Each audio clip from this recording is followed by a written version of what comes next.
Police کی جانب سے جو تفتیش ہے وہ مکمل کر لی گئی ہے اور ملزم کو جوڈیشل ریمانڈ پر جیل بھیجا گیا ہے۔ اب آگے پھر ان کا چالان جمع ہوگا اور چالان کے بعد یہ کیس آگے چلے گا۔ الٹیمیٹلی اب ان کی جانب سے ضمانت کی درخواست بھی دائر کی جائے گی۔ جیسے ہی ملزم جیل میں جاتا ہے تو اس کے بعد ضمانت کی درخواست پر سماعت ہوتی ہے، تو جو ضمانت ہے وہ دائر کریں گے اور ان کی ضمانت وہاں سے خارج ہو جائے گی اور اس کے بعد پھر معاملہ لاہور ہائی کورٹ آئے گا۔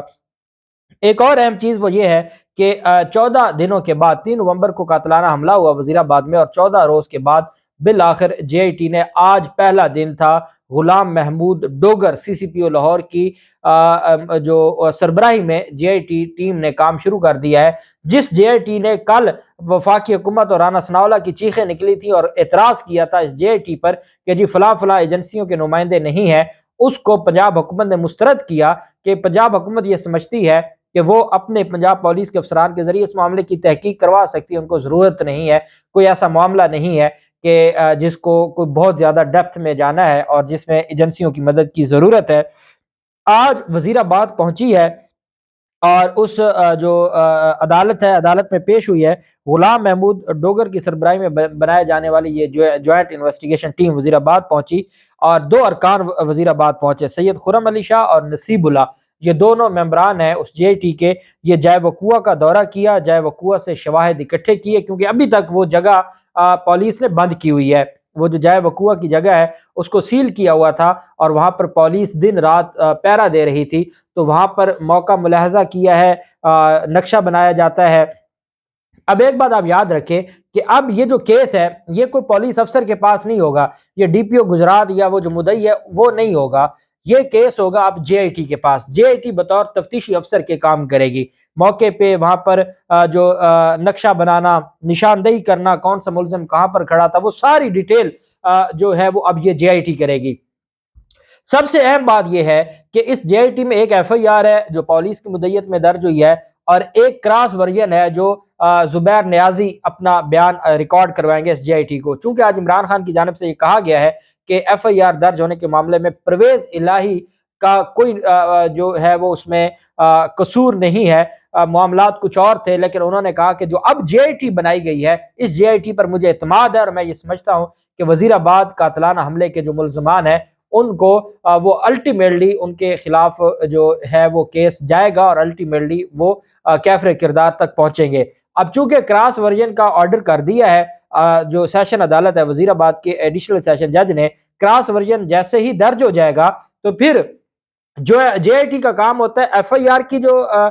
سٹوری ہے اور کراس ورژن کی سٹوری ہے دونوں کو ساتھ لے کر تفتیش کرے گی، اور پھر اس میں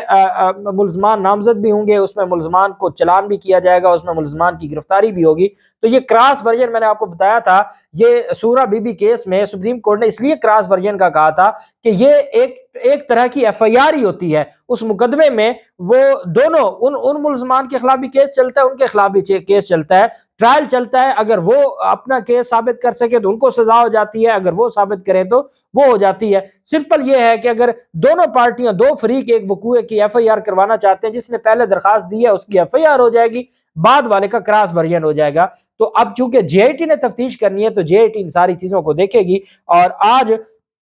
انہوں نے ملزم کو پیش کیا، ملزم نوید کو۔ یہ وہ ملزم ہے جو موقع سے گرفتار ہوا تھا اور اس کے بعد گرفتاری کے بعد ملزم کو آج پہلا دن تھا عدالت میں پیش کیا گیا، یہ ریمانڈ کی استدعا کی گئی اور یہ سرکار بذریعہ عامر شہزاد اور ورسز جو نوید ہے اس کے یہ مقدمے کا ٹائٹل ہے۔ اب اس میں درخواست بامراد حصول ریمانڈ جسمانی ملزم نوید 30 یوم کی درخواست دائر کی گئی تھی اور یہ ممبر جے آئی ٹی کی جانب سے۔ اب ملزم کس نے پیش کیا؟ جے آئی ٹی نے۔ پولیس جو تھی نا وزیر آباد تھانے والی یا وہ جو ڈی پی او وغیرہ وہ سارے اب ان کو فارغ کر دیا گیا ہے۔ اب سارا کیس کون دیکھے گا؟ جے آئی ٹی دیکھے گی۔ جے آئی ٹی کی کسٹڈی میں وہ ملزم ہے، جے آئی ٹی نے آج عدالت میں پیش کیا ہے، جے آئی ٹی کے ممبر نے، اور انہوں نے عدالت سے نصیب اللہ جو ہیں انہوں نے عدالت سے 30 دن کے جسمانی ریمانڈ کی استدعا کی، جس پر عدالت کی جانب سے یہ کہا گیا کہ اکیوزڈ جو ملزم ہے اس کو آج عدالت کے سامنے پیش کیا گیا ہے اور accused submitted that he is in police custody for more than 10 days کہ وہ 10 دن سے ملزم جب عدالت کے سامنے پیش کیا جاتا ہے تو وہ عدالت کو بتاتا ہے جناب کہ میں اتنے دنوں سے مجھے انہوں نے رکھا ہوا ہے لیکن آپ کے سامنے پیش نہیں کیا، تو اس کے اوپر عدالت نے کہا کہ اس معاملے کو بھی جے آئی ٹی دیکھے، اور جے آئی ٹی کے جو ہیڈ ہے کنوینئر ہیں غلام محمود ڈوگر، وہ اس معاملے کو بھی دیکھیں کہ اتنے جو ڈیلے سے ملزم کو کیوں پیش کیا گیا۔ وہ ایک فارمیلٹی کے لیے ہوتا ہے، جب ملزم پیش ہوتا ہے وہ بتاتا ہے اور عدالت کہتی ہے اس کو بھی اپنی تفتیش میں رکھیں کہ ملزم کو وہ بتائیں گے جی کہ یہ حالات تھے، ایف آئی آر نہیں ہو رہی تھی، ایسے معاملات تھے، اتنا بڑا اوفینس تھا، اتنا بڑا وقوعہ تھا، عوام کا غم و غصہ تھا، عوام کی طرف سے ایک رد عمل آنا تھا، تو وہ چیزیں ہوتی ہیں وہ کور ہو جاتی ہیں۔ اب آگے accused Naveed is produced under custody today 17/11/2022 at 4:45 PM 4:45 per police as per police record accused arrested in instant case today، آج اس کی گرفتاری ڈالی گئی ہے۔ accused is found to be nominated in FIR number 691/2022 dated 7/11/2022 under section 302 324 440 and 780 police station city وزیر آباد۔ His person is required for further investigation and for recovery of weapon of offense as well as for collection of scientific evidence. Therefore request of the IO is accepted and 12 days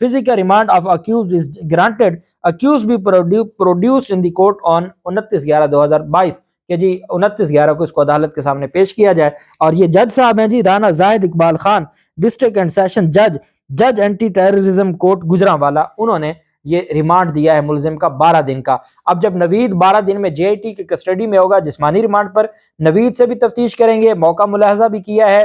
cross version بھی آ جائے گا، جو مضروب ہیں وہ بھی اپنے بیانات record کروائیں گے، عمران خان کا بیان بھی ریکارڈ ہوگا، تمام عمران خان کی جو سٹیٹمنٹ ہے، عمران خان کے پاس جو انفارمیشن ہے ان 3 طاقتور ملزمان کے حوالے سے وہ بھی اپنی دیں گے، وہ سارا کچھ ریکارڈ پہ آئے گا۔ یہ ساری ایویڈنس اکٹھی ہونے کے بعد پھر جو تفتیش کی رپورٹ ہے اس میں پھر گرفتاریاں بھی ہوں گی، اور پھر ان کو ضمانتیں بھی کروانی پڑیں گی، ان کو عدالتوں میں بھی جانا پڑے گا، اور پھر چلان میں ان ساروں کو پیش کیا جائے گا اور آگے کیس چلے گا۔ جب میں نے دیکھا کہ عمران خان سیٹسفائی ہے، اور عمران خان کو کیونکہ غلام محمود ڈوگر خوف ہے اس امپورٹڈ حکومت کو غلام محمود ڈوگر کے نام سے،